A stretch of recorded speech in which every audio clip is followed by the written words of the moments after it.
Hey everybody, it's Katie, and in this video, I am going to show you a presentation by Dr. John Umhow. He is the physician at alcoholrecoverymedicine.com. He's a Sinclair Method doctor who's been using naltrexone in various forms for over 20 years. And this presentation is from the 2020 Sinclair Method conference that was hosted by the C3 Foundation. And this is about a 15-minute talk about naltrexone and about the Sinclair method. And I got permission from Dr. Umhow to put it on my channel because to me it is just such a well-rounded video that describes all types of information about naltrexone and the Sinclair method and the opioid system and endorphins and how this whole process works when someone is going on naltrexone to address problematic drinking. So I hope you enjoy it. If you want the full talk, it's on the C3 Foundation's YouTube channel, which is linked below. And of course, you can reach out to Dr. John Umhow as well. Now, brain opioids are what we think of when we think of what drives addiction. Brain opioids can be very important for driving behaviors like pleasureful behaviors, being with your family, playing games and so forth. That can drive us to do those kinds of things. But endorphins can also be released when we drink. And this drinking is release of endorphins is where a lot of medications act, particularly naltrexone. Endorphins are released not only with drinking, but with just thinking about drinking. And that's why the first drink is sort of the most powerful stimulus for endorphins. Even thinking about drinking can reduce endorphins as well. And that's probably why craving is increased over time, because the craving actually can release endorphins. But as you might imagine, if endorphins are blocked, then the pleasure can be minimized. Can we have the next slide, please? Which talks about the different medicines which are available for treating alcoholism. We have 3 that are approved by the FDA. We have the disulfiram, which makes people sick when they drink. We have acamprosate. And we also have naltrexone in 2 forms. One, we have the injectable form of naltrexone, which can last 4 weeks, and that's really useful, particularly with people who can't remember to take their medicines. And we have the naltrexone pill, which is what the Sinclair method focuses on. And this is also accompanied by other medications that are used, what we call off-label. These are not approved by the FDA for this use, but they are used for other things. For instance, topiramate, which is used for seizures, baclofen, which is used for muscle relaxation, and ondansetron, which is used for nausea, as well as other medicines like prazosin or gabapentin, which can have other more serious side effects, but which can really help people reduce the craving for alcohol. And physicians who study alcohol and how to treat it know about all these medications. So next slide, please. When I think about naltrexone, first I want to think about what side effects you can get from naltrexone. Well, there's a number of things that we can see about naltrexone. Naltrexone is really good, especially for people who have a family history of alcoholism. It seems to work better for these folks. It's an opioid blocker or antagonist. It was initially developed to treat opiate addiction, but only later found to reduce alcohol consumption. Most people can tolerate naltrexone well, fortunately, and the common symptoms such as nausea or headache typically resolve over time and can be minimized by taking the pill with food and fluids. Suicidal thoughts are a rare side effect that require special caution, and this is why this medicine should really be given under the supervision of a physician. Naltrexone also may require monitoring of liver function because the naltrexone can affect the liver. Now, naltrexone, as we said, also blocks opioids, so opioid pain medicines won't work. People need to remember this, especially if they are in an emergency and they need to get pain medication, say for a broken arm in a car wreck. So that's why we recommend that they carry a wallet card that says that they're taking naltrexone. Another side effect for people that are chronic opioid users or addicted to opioids is that if they take the naltrexone pill, they'll go into instant withdrawal. And this is a really bad situation. So we recommend that people that are on opioids have to stop the opioids for at least a week or so before they start trying naltrexone for alcoholism.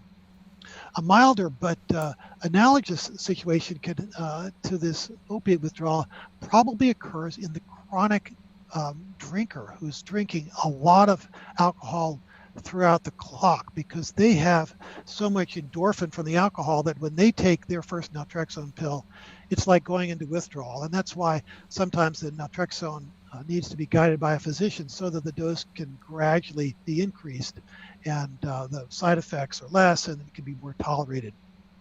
It's important to remember that naltrexone doesn't block intoxication, but actually can impair peripheral vision and cause more divided attention, so driving can be even more hazardous.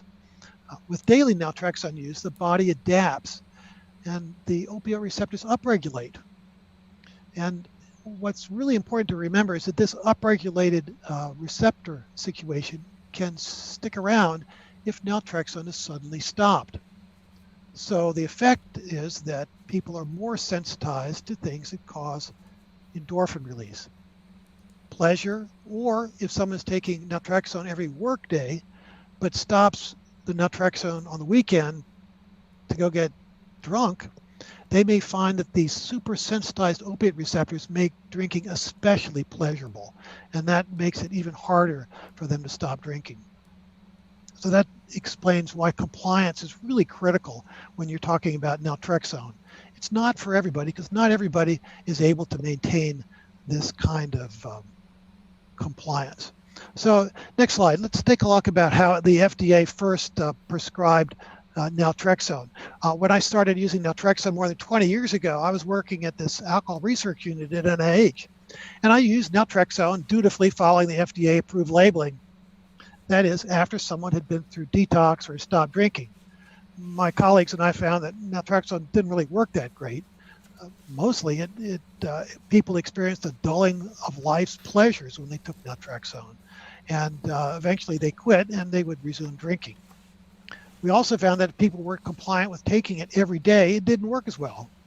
And again, we probably think that what happens is that the receptors would become super sensitized when people quit the naltrexone for a couple days, and if drinking then occurs, excessive alcohol euphoria could lead to a really bad relapse. Next slide. Well, fortunately, we have David Sinclair's research to fall back on, and this is really cool. This is what Jenny's group, the 3C Foundation, has really been promoting. David Sinclair found that animals who were trained to drink alcohol could unlearn drinking by using naltrexone. And what would happen is that this learned behavior of drinking would be extinguished if the animals received naltrexone before they had each drink. And when Sinclair tried this on people at his research program in Finland, he noted that targeting of naltrexone had a lot of advantages. Not only would people lose their craving for alcohol over time, but they wouldn't get tired of the therapy. They wouldn't have the adverse effects of the blah, dull feeling that people would get taking naltrexone every day without drinking. Instead, Sinclair had people do particularly pleasure-inducing activities on the days when they didn't take naltrexone, and this allowed for the behaviors that were more healthy to take over the effect that alcohol did. It allowed, as Sinclair described, as a rewiring of the brain to move away from addiction to alcohol to, say, addiction to more pleasant, healthy activities. Sinclair also realized that it was really important because this allowed a gradual reduction of drinking over several months without the need for expensive and unpleasant detoxification. And that's really critical for people that can't afford the hospitalization that's sometimes required. Sinclair and people like myself who use naltrexone in their practice also recognize that the targeted use of naltrexone with drinking is extremely helpful for people who are not ready to stop drinking. They would otherwise completely reject help for alcohol use disorder because they're not ready to be abstinent. So let's take a look at the next slide here. This is a graph that I threw up because it's important to understand what's going on when you take a naltrexone pill. Now, the idea with naltrexone is for endorphins to be blocked completely. And the black line in this graph represents blood levels of naltrexone. 60 minutes after swallowing a tablet, naltrexone blood concentrations are at their maximum. And endorphin receptors are completely blocked, and this creates a wall against alcohol-induced euphoria. When a first drink occurs at an hour after you take the pill, this is the critical time because this is the time when the blood levels of naltrexone are probably the highest, and naltrexone is going to have the maximum effect. Now, what happens is that the endorphin release by subsequent drinks is probably not as great as the first drink, and therefore the waning naltrexone concentrations that occur over time may continue to provide an effective wall. However, 4, 6, or certainly 8 hours after taking the naltrexone pill, naltrexone concentrations in the blood have dropped, so a stiff drink or continued drinking can break through this naltrexone wall, endorphins are released, and continued drinking is reinforced. One thing that's really interesting is the naltrexone FDA label implies that 50 milligrams of naltrexone can block euphoria from heroin for 24 hours. However, the effect on alcohol may not last this long at all. And for a given dose of naltrexone, different people have very different blood levels, and only those with the highest blood levels will receive benefit from the naltrexone. Because of this variability, some people may require a repeated or higher naltrexone dose, and this is why it's important to discuss your therapy with a physician who understands this. Slowly drinking less concentrated alcohol drinks may minimize the need for higher doses of naltrexone. This is really important. Therapy, however, is only informed by the subjective effect of alcohol in relation to the time elapsed since taking the naltrexone pill. Also, some patients find that naltrexone is more effective if they use beer or wine because they're less concentrated. And the rapid effect of a strong drink may not have this same response to naltrexone. Also, if someone is going to be drinking all day, they may need to take another dose. And again, the physician can be very helpful in deciding what's necessary. Next slide, please. So this slide just illustrates a cell phone app that's been created by the C3 Foundation. My patient here recorded their drinks over a period of 23 weeks. And as you can see, the number of drinks per week gradually increased down to almost zero. Persevering through months of treatment, ups and downs can be really daunting. And without frequent encouragement and monitoring drinking like this, many will give up without extinction. One of the real benefits of this seminar today is that people will learn how they can be encouraged to continue with the Sinclair Method through the help of coaches and other helps. Keeping a daily record of drinking can help promote compliance. And what we've found in most people, or about 70 or 80% of people, if they stick with the naltrexone, they'll lose their interest in drinking. However, because alcohol use disorder is accompanied by chronic changes in the brain, even patients who completely extinguish their craving must forever use a naltrexone before they drink to avoid reverting the extinction process.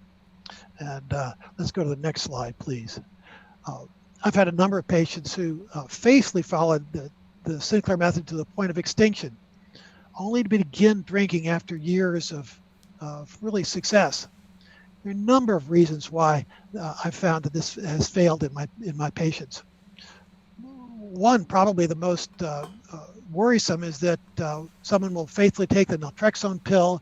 Say, one of my patients was a very accomplished nurse, and she took the naltrexone pill at noon before she went to a wedding. She hadn't had a drink for a long time.